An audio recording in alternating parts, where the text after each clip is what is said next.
que o jogo diante do São Paulo, essa é uma discussão. Lembrando que o jogo, o Clássico Grenal é no Beira-Rio e contra o São Paulo, o Internacional joga fora de casa. 3 horas e 29 minutos, 34 graus e 2 décimos é a temperatura. Nós estamos recebendo aqui no estúdio da Rádio Independente o pastor Eric Nelson, ele que é pastor da Comunidade Evangélica de Confissão Luterana em Lajeado, a IECLB, para falar sobre a celebração dos 504 anos da Reforma Luterana. Falar um pouco do que vem a ser a Reforma Luterana, essa data, sua importância, para depois também falarmos de programação, o que está previsto aqui para Lajeado. Bem-vindo, pastor Eric Nelson, boa tarde. Boa tarde, muito obrigado, Ricardo, Gabriela. Boa tarde a todos que nos ouvem também aqui nessa tarde. O que a gente pode falar de história da Reforma Luterana, de Martim Lutero, de tudo que já aconteceu e também da relação aqui com a nossa região? Muito interessante perceber que parece que cada vez mais vai se descobrindo ou redescobrindo o impacto, Ricardo, que acontecimentos, não só através do homem chamado Martim Lutero, mas todos os outros que estavam ao redor dele, junto com ele, também pré-reformadores, que é muito interessante. Muitas pessoas não conhecem, né, esse aspecto da história do mundo, especialmente também do Ocidente. Então, antes de Martim Lutero, por exemplo, ali no século XIV, por exemplo, né, 1300 e pouco, 1400 e pouco na Idade Média, várias pessoas em vários países, Inglaterra, e na França, né, na própria Holanda, tinham já tentado rever alguns conceitos, ideias, inclusive através de gente que estudava, por exemplo, em Oxford, Cambridge, né, que eram professores lá, inclusive, né, e que tentaram, por exemplo, ajudar as pessoas a ter uma compreensão melhor das letras, por exemplo, né? Vejam que interessante. A gente às vezes não se dá conta do que é conhecer as línguas de onde vêm os termos que nós temos. Por exemplo, remédios, outros termos mais técnicos, eles têm uma raiz, seja do latim, seja às vezes do próprio grego de muito antigamente, né? Ou alguma outra língua. Então, tinha um significado muito, talvez, mais amplo, mais profundo, que as pessoas vão desconhecendo com o passar do tempo. Isso é história, né? Isso é sempre atual. Então, pessoas naquela época também foram tentando questionar. Por que as coisas são assim, desse jeito? Quem disse que deve ser assim? E tinham situações na sociedade, na igreja, que por 1000 anos, né, que envolvia as nobrezas, os reis, rainhas, etc., que por quase 1000 anos era assim, porque foi dito, né? Às vezes era dito que Deus mandava dizer isso, às vezes era o Papa que dizia é assim, tem que ser assim. E o povo, em geral, não tinha educação, não sabia ler, não tinha acesso a livros, não tinha acesso a nada disso. Então, só para citar um exemplo, né, Ricardo, como que, não só a reforma, mas também nos dias de hoje, a gente poder ter acesso a não só a informação, mas o significado das coisas, né? Isso também na política, na medicina, enfim, né, na religião, né? Então, eu queria destacar isso aí. Hoje, muito disso está sendo redescoberto de novo. Que outras práticas que, em decorrência dessa reforma luterana, hoje se aplica na prática, na própria religião, né, na própria evangélico luterano? Isso. Então, Gabriela, por exemplo, tem implicações que não são somente para dentro, vamos dizer, do cristianismo, e também não só para dentro da igreja luterana, né, ou das igrejas luteranas pelo mundo ao redor. Por exemplo, no Vale do Taquari, a ética do trabalho trabalho sério, honesto, a ética que leva a uma vida de organização financeira, valorização do estudo. Onde é que tem as suas raízes isso? Muitas pessoas não sabem, mas muitas dessas raízes vêm justamente da reforma. Então, a vivência da fé dentro da igreja e fora da igreja, ela influencia o nosso jeito de encarar a vida. Por exemplo, o trabalho, séculos passados, era visto como um castigo. Muitas vezes o castigo de Deus, e o objetivo das pessoas era não precisar sujar as mãos. Era ser nobre, da nobreza, né? E etc. E isso foi mudado. É bom, faz bem, dignifica trabalhar. Deus se agrada, faz bem para o ser humano.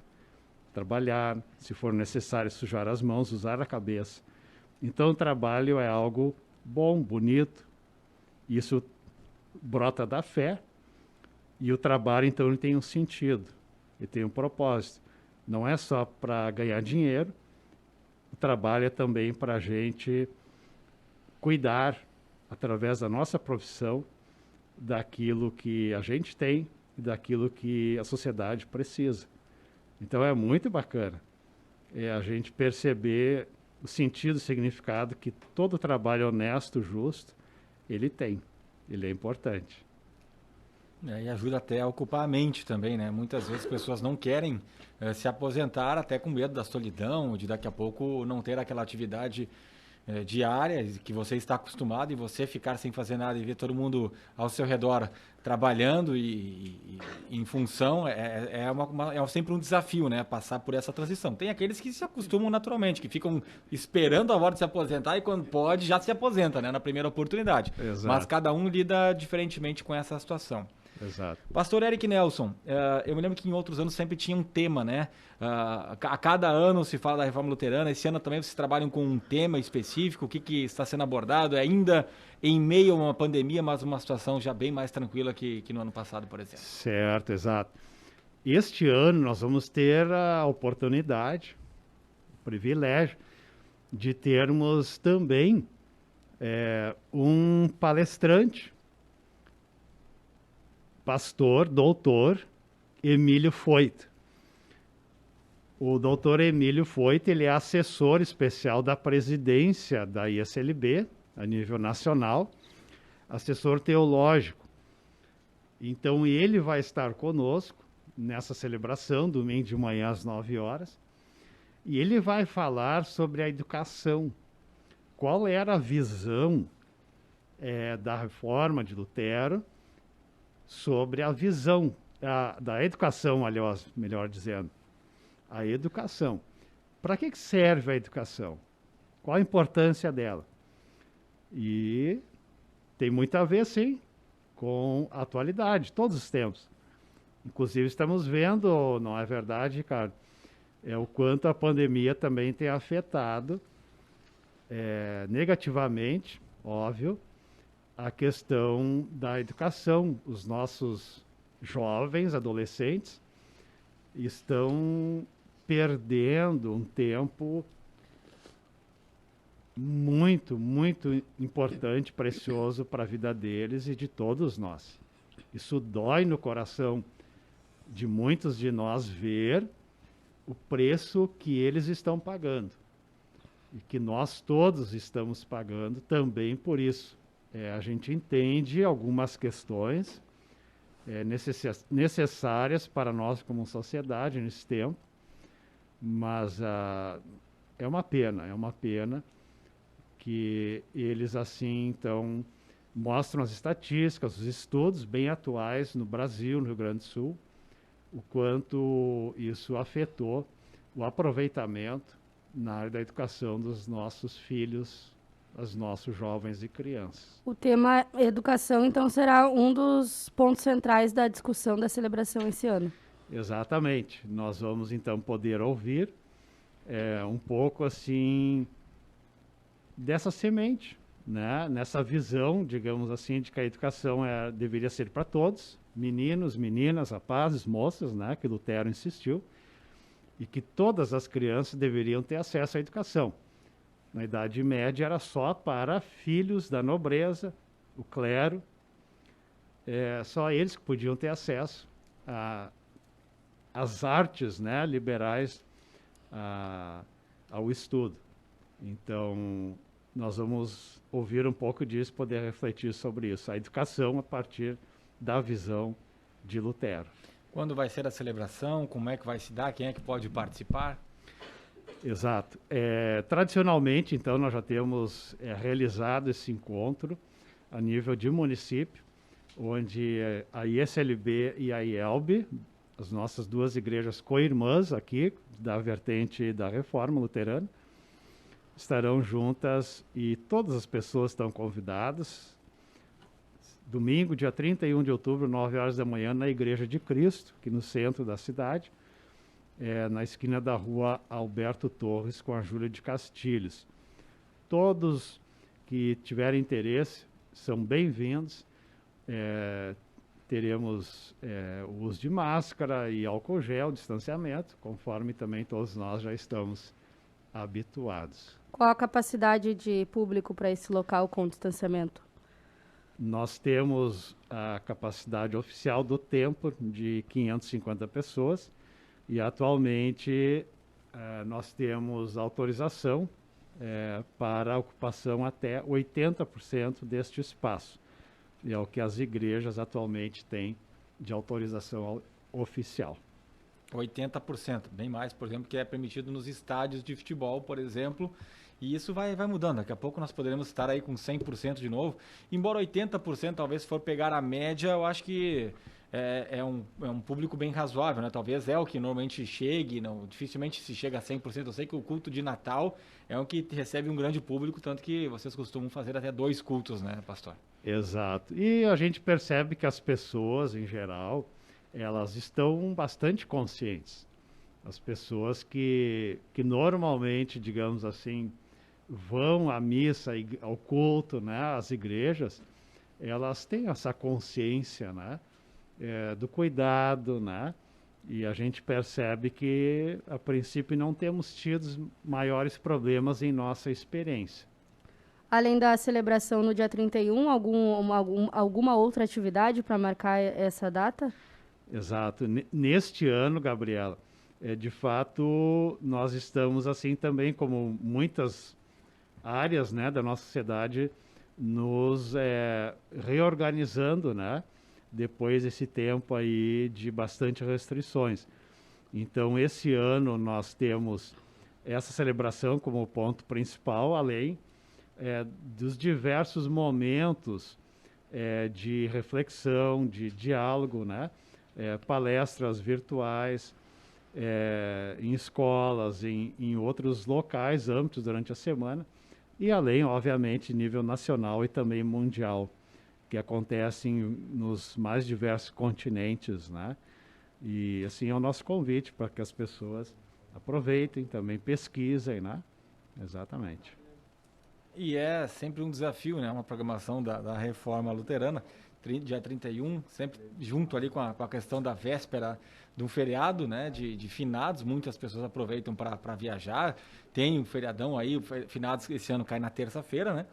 E por falar em finados também, tem uma programação, algo que vocês fazem diferente no próprio cemitério evangélico, né? Como é que as pessoas estão lidando com a questão da perda? E devemos ter muitas pessoas também que estão enfrentando esse momento agora por conta ainda de perdas da pandemia, perdas recentes. Exato. Na terça-feira, então, dia 2 de novembro, é o dia que nós todos, né, em nosso país, lembramos, então, o dia dos mortos, né, ou o dia de finados. Nós luteranos, na verdade, a gente tem um outro termo que a gente gostaria de usar mais, né, que é o Dia de Todos os Santos. Mas popularmente falando também a gente usa, né, mais o termo finados, que é o termo usado mais, digamos assim, pelo país afora. Então, No dia 2, terça-feira, às 9 horas da manhã, no Cemitério Evangélico Florestal, nós teremos lá um culto campal, né, aberto lá no gramado, junto às árvores na parte central. Então, as famílias, as pessoas interessadas são convidadas a estarem lá, terça-feira, às 9 da manhã. De fato, o luto, ele é algo que se percebe que tem se feito muito presente, né? Não só, Ricardo, pelo fato de perdas importantíssimas de pessoas queridas, mas também por outros tipos de perdas, não querendo comparar, mas dizer que as perdas têm sido amplas em vários sentidos na vida. Perdas de sonhos, de projetos, perdas de oportunidades, pessoas perderam, quem sabe assim, sonhos que tinham lutado por eles por muitos anos, seja nos negócios, seja em estudos ou outras áreas da sua vida. Perdas de contato com pessoas, amizades que ficaram paradas, pais idosos que tiveram também dificuldades maiores, né? E etc, etc. O luto, ele se faz presente na sociedade de formas muito importantes hoje em dia também. Eric Nelson, pastor da Comunidade Evangélica de Confissão Luterana em Lajeado, a gente agradece a presença do senhor aqui na Rádio Independente, obrigada pelas informações, também por todas essas reflexões. Nós agradecemos em nome da nossa comunidade, em nome também de todos os luteranos aqui da cidade, por podermos estar aqui participando desse programa hoje à tarde.